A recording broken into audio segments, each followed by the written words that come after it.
Kule Tanzania nasikia kwamba wameanza kuongea katika vyombo vya habari kwamba kuna Wakenya wameanza kutoa mapendekezo ya kujiunga nao tarehe 29 Oktoba. Kujiunga katika yale maandamano. Wakenya wameanza kuomba nafasi yao kwenye yale maandamano. Wanasema kwamba jamani, nyinyi jirani zetu hamtaingia.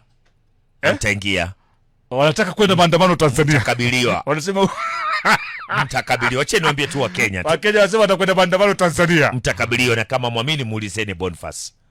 Atawaambia. Boniface Mwangi. Boniface Mwangi. Lakini wakiwa wengi itakuwa ngumu kwa kabiri. Tutawakabili vile vile. Tuko na jeshi. Jeshi la Tanzania, jeshi la polisi. Tuko na jeshi la polisi. Idadi yetu ya jeshi Tanzania inatosha. Kwa hivyo Wakenya wale ambao watundu wanataka kuja katika maandamano haya, naam, basi wajue tutawakabili. Mtawakabili.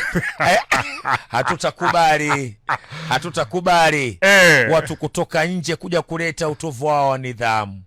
Nchi yao wenyewe inawashinda kule. Sasa kama wanapanga naam kuja katika maandamano ya tarehe 26, naam, basi wafahamisheni, tutawakabili katika mipaka yetu. Mpaka wa Taveta tutawakabili. Naam. Mpaka wa Migori kule tutawakabili.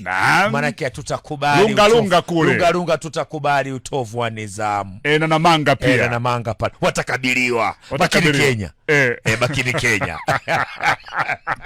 Nani mwambia kwamba Watanzania wanataka usaidizi wenu kwenye maandamano? Wapo sawa. Wako sawa wenyewe. Wapo sawa. Na kule wacheni wajifunze tu. Wapo sawa. Wajifunze maandamano polepole. Wacheni wadili ile mambo yao pale.